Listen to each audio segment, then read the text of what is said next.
Sampai akhirnya tahun 2003 saya didatangin oleh Ketua Partai PDI Perjuangan untuk Jawa Timur, Bapak Sirmaji. Beliau ingin mengisi daftar calon legislatif untuk yang perempuan. Karena waktu saya menjadi manajer Persebaya tahun 2006-2008, itu saya menggunakan kaos manajer saya itu 28, nomor punggung saya. Meskipun kita tahu bahwa Persebaya itu hijau warnanya, tapi kalau di lapangan pun saya menggunakan kaos merah. Melobi untuk PSSI mengizinkan kami untuk ikut berlaga meskipun turun kasta. Dari divisi utama, kasta tertinggi, kita melobi waktu itu ke PSSI sampai akhirnya kita main ke divisi 1. Persebaya itu ada mitos yang dipelihara dan dipercaya kalau perempuan duduk di bangku cadangan pemain, itu Persebaya kalah. Selama ini yang inherent dalam Indah Kurnia itu kan saya seorang entertainer karena saya nyanyi sejak kecil 8 tahun. Saya membiayai sekolah saya pun dari profesi menyanyi. Asal tahu saja honor saya itu pertama kali waktu saya SD itu Rp500.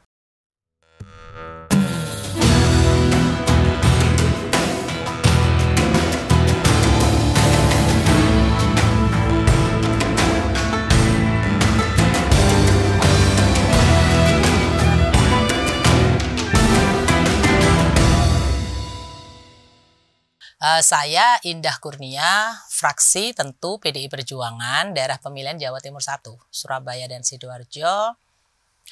Saya berada di Komisi 11, komisi yang membidangi perencanaan pembangunan, keuangan, perbankan, dan pemeriksaan keuangan, pengawasan dan pemeriksaan keuangan. Daerah pemilihannya Jawa Timur 1, Surabaya, dan Sidoarjo.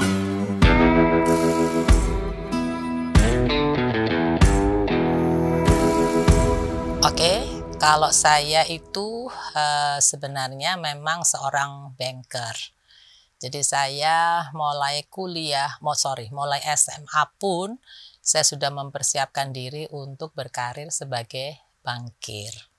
Sehingga pada saat SMA saya alumni SMA Negeri 5 Surabaya.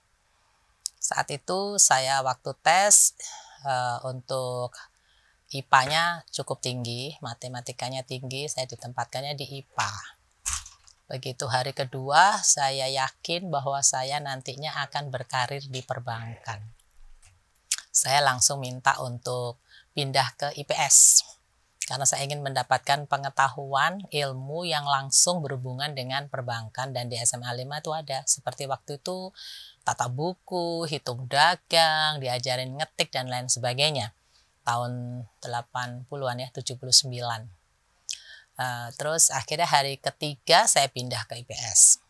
Nah, sejak itu saya fokus keluar SMA, saya akan ngambil pendidikannya khusus perbankan.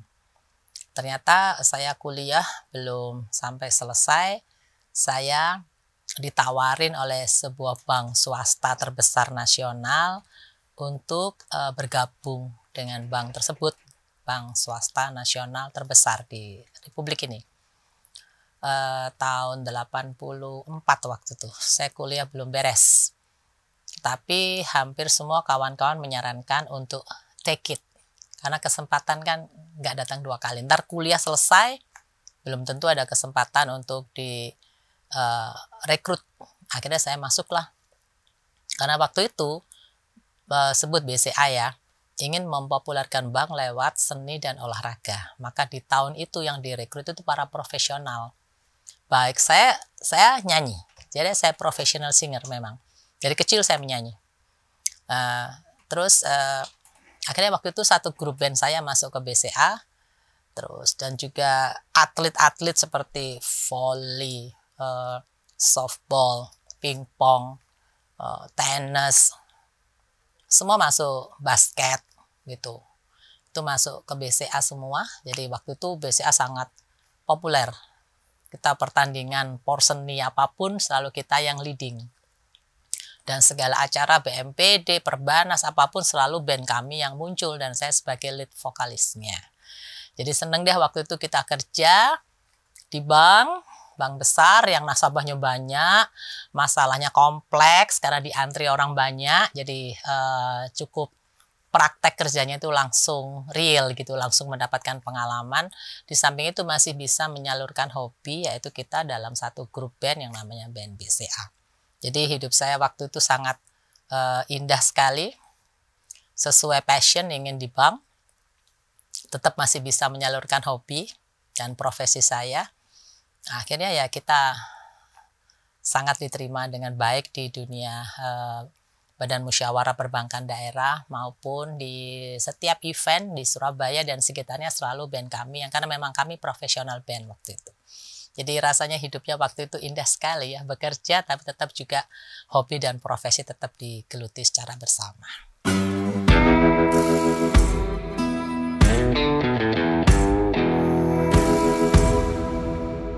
Nah, ini suatu kehormatan dan kesempatan yang sangat mulia saat saya sejak tahun 99, kami sekeluarga memang pendukung PDI Perjuangan, khususnya Ibu Megawati Soekarno Putri. Pada tahun 99 pun saya sudah di BCA, waktu itu saya sudah mimpin cabangnya di Tidar, saya ingat. Saya begitu jam 4, waktu itu office hour saya sampai jam 4. Selesai kantor, saya dijemput sama suami dan anak-anak saya. Verlita waktu itu umur berapa ya? Verlita lahir tahun 83. Tahun 99 itu kami ikut konvoy gitu sama anak saya yang kedua yang masih kecil tuh, Kevin. Kita ikut konvoynya PDI Perjuangan, kita ganti kaos. Saya ikut mereka gitu, pokoknya ingin mendukung perjuangan dan pergerakan dari Partai Demokrasi Indonesia Perjuangan. Saya hanya sebatas simpatisan saja waktu itu sekeluarga. Sampai akhirnya tahun 2003 saya didatangin oleh Ketua Partai PDI Perjuangan untuk Jawa Timur, Bapak Sirmaji. Beliau ingin mengisi daftar calon legislatif untuk yang perempuan. Jadi saya kejaring di tahun itu, 2003, untuk pencalekan di tahun 2004. Disitulah pertama kali saya didatengin oleh pimpinan partai yang menjadi idola kita sekeluarga. Rasanya juga merasa terhormat sekali Pak Sirmaji mendapatkan nama saya dari kawan untuk menjaring mengisi kuota perempuan. Akhirnya sejak 2003 saya bergabung sebagai calon legislator untuk DPR RI. Meskipun belum berhasil, tetapi tahun 2005 saya dalam rapat koordinasi daerah waktu itu saya diberi kesempatan, sekali lagi kehormatan oleh PDI Perjuangan sebagai struktural pengurus DPD PDI Perjuangan Jawa Timur. Dengan ketuanya Bapak Sirmaji itu saya menjadi wakil ketua bidangnya Infokom. Itu pertama kali dibentuk yang namanya Infokom Partai. Saya sebagai ketua DPD, wakil ketua DPD yang membidangi Infokom tahun 2005. Terus sekaligus juga saya sebagai ketua DPD saya Partai Taruna Merah Putih. Nah, setelah itu udah berlanjut saya menjadi struktural PDI Perjuangan sampai akhirnya 2008 saya diberi kesempatan lagi untuk maju sebagai calon legislatif dan daerah pemilihannya Jawa Timur 1, Surabaya dan Sidoarjo. Saya maju bersama dengan para senior partai, ada Pak Guru Soekarno Putra, ada Pak Jarot, ada Pak El Supomo, dan seterusnya. Saya mendapatkan nomor urut 3 waktu itu. Nomor partai kita 28. Saya masih ingat karena waktu saya menjadi manajer Persebaya tahun 2006-2008 itu saya menggunakan kaos manajer saya itu 28, nomor punggung saya.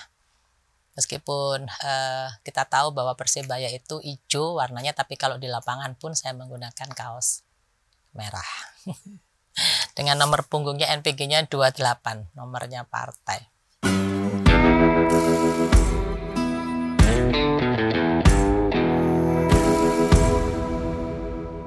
Rasanya waktu itu kami sekeluarga, kami Kristiani, tetapi orang tua saya juga Muslim. Kakak saya yang pertama juga Muslim, jadi kami di keluarga itu plural. Dan rasa-rasanya partai pluralis yang memang konsisten, sangat merawat keberagaman. Terus ketua umumnya Bu Mega gitu loh ya. Itu memang beliau adalah politisi idola kami sekeluarga, putri dari Insinyur Soekarno. Jadi sudah nggak ada lain, memang ini adalah partai kebanggaan kita dan kita berharap banyak sebagai rumah nasionalis, sebagai tempat kami untuk berjuang merawat keberagaman, dan kita bisa sangat menyenangkan berada di PDI Perjuangan itu. Tidak merasakan diskriminasi apapun. Kami berpartai dengan riang gembira, itu adalah Partai Demokrasi Indonesia Perjuangan. Dari dulu sekarang saya rasa sampai akan selamanya sangat menyenangkan berada di rumah besar PDI Perjuangan.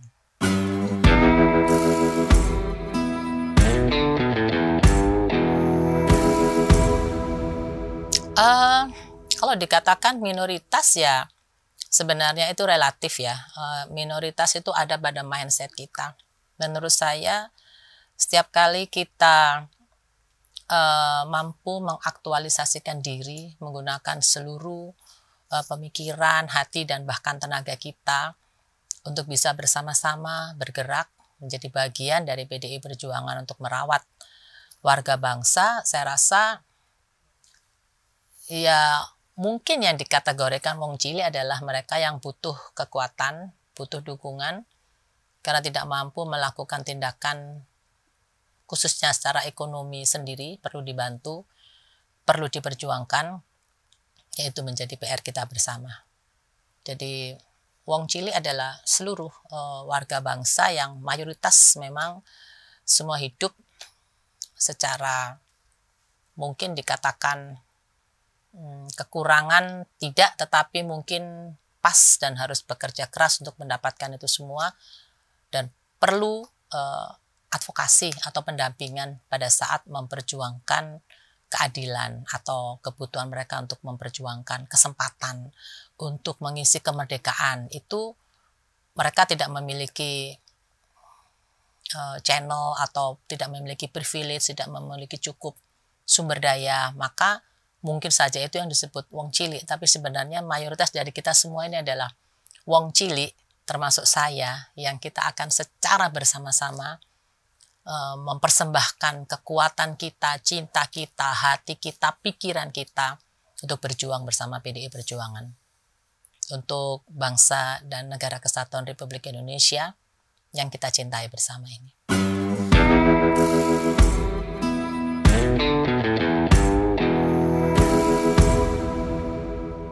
Sebenarnya perjuangan itu tidak untuk memperjuangkan atau menyelesaikan masalah, tapi bagaimana membuat kehidupan berbangsa dan bernegara running on track. Dan sekarang tagline-nya melaju menuju Indonesia maju. Jadi semua tetap kita berjuang, artinya kita membumikan kata-kata, khususnya cita-cita dari founding fathers kita yang ingin melindungi segenap bangsa dan seluruh tumpah darah, mensejahterakan, mencerdaskan kehidupan bangsa. Itu menjadi kewajiban dan tanggung jawab kita bersama sebagai kader, sebagai anggota, sebagai petugas partai. Sekarang saya mendapat kesempatan di legislatif, maka melalui Komisi 11 kita akan berada bersama dengan fraksi PDI Perjuangan untuk ikut serta membangun negeri, mewujudkan cita-cita kemerdekaan, mensejahterakan dan juga cerdaskan. Karena begitu warga kita mayoritas cerdas, keuangan saja, well literated soal keuangan, itu sangat erat hubungannya dengan kesejahteraan. Semakin cerdas keuangan, semakin kesempatan untuk sejahtera lebih besar. Jadi literasi itu yang akan kita perjuangkan terus, well literated, bangsa kita itu akan berkorelasi erat dengan yang namanya kesejahteraan. Dan itu memang tujuan kita berbangsa dan bernegara. Tujuan kemerdekaan kita adalah itu, mencerdaskan dan mensejahterakan. Dan itu di Komisi 11 bisa kita lakukan dengan baik. Melalui mitra kerja kita, program-program yang ada, kita respon bersama dan kita turun ke bawah. Berjuang. Menjalankan atau membumikan kata-kata. Itu adalah perjuangan yang tiada pernah akhir dan tiada pernah henti. Selama masih ada nafas di tubuh kita, kita akan melakukan terus pergerakan dan perjuangan untuk mengisi kemerdekaan dengan cara-cara yang berbudaya, dengan cara-cara yang berdaulat, dan dengan cara-cara yang berdikari.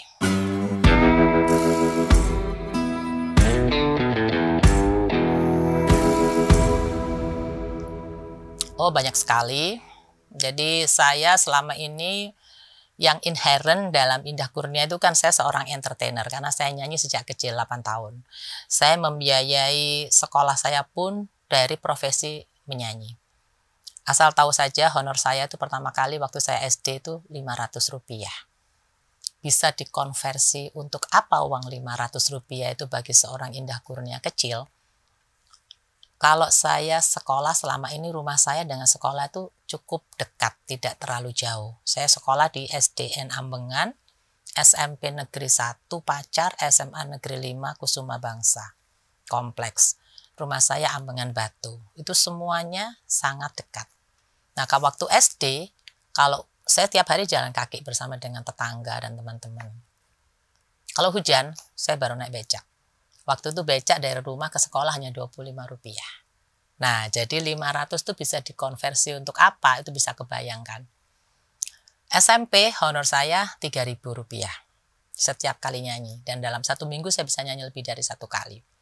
Di sebelah rumah saya itu ada taman hiburan, Taman Remaja Surabaya.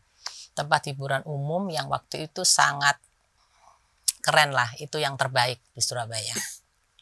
Selain Taman Hiburan Rakyat, itu Taman Remaja Surabaya. Saya nyanyinya di situ, di open air. Stage-nya terbuka dan saya nyanyi sebagai penyanyi kecil. Waktu SMP honor saya sudah 3.000 sekali nyanyi. SPP saya di SMP Negeri 1, SMP terbaik di Surabaya. Itu sebulan hanya 1.000. Jadi artinya saya terbiasa mengelola keuangan, cash on hand saya ada cukup untuk membiayai sekolah saya. Sampai SMA, honor saya nyanyi itu 7.500. SPP saya, SMA Negeri 5 Surabaya, itu sebulan hanya 2.000. Jadi artinya, honor nyanyi saya itu sangat lebih dari cukup untuk membiayai kehidupan saya, baik untuk bayar sekolah maupun untuk kehidupan sehari-hari. Jadi saya seorang entertainer. Tahun 2006 mendapat kehormatan menjadi manajer, ditawarin menjadi manajer tim Persebaya. Yang saat itu didegradasi tahun 2005, tidak boleh ikut kompetisi. 2006 saya direkrut dan kami melobi untuk PSSI mengizinkan kami untuk ikut berlaga meskipun turun kasta. Dari divisi utama, kasta tertinggi, kita melobi waktu itu ke PSSI sampai akhirnya kita main ke divisi 1. Dan akhirnya tahun 2006 itu Tuhan izinkan lagi saya untuk bisa berkiprah meskipun saya perempuan dan bodoh bola. Kenapa saya bilang perempuan? Karena di Persebaya itu ada mitos yang dipelihara dan dipercaya kalau perempuan duduk di bangku cadangan pemain, itu Persebaya kalah. Jadi artinya perempuan tuh membawa sial kalau duduk di bangku cadangan itu. Saya tidak boleh duduk di situ. Pada saat kick off, saya mesti harus diangkat ke tribun VIP untuk menyaksikan anak-anak saya berlaga dari VIP tribun. Akhirnya suatu saat saya melawan mitos tersebut. Ya memang nggak gampang ya namanya melawan mitos karena Persebaya itu punya supporter atau punya pemain ke-12 yang namanya Bonek Mania. Itu sangat militan. Dia punya jingle, nek seri kesro, opo maneh kalah. Ngerti nggak Iqbal maksudnya? Seri aja ribut loh. Apalagi kalah. Jangan sampai kalah di home, di kandang. Itu aib. Saya yang dilarang duduk di situ, hari itu saya melawan. Untuk menunjukkan bahwa perempuan tidak benar kalau dianggap sial. Kita bisa jadi berkat, kita bisa jadi motivator, kita bisa menjadi fasilitator yang efektif meskipun kita perempuan, modal kita adalah kecerdasan dan hati yang baik.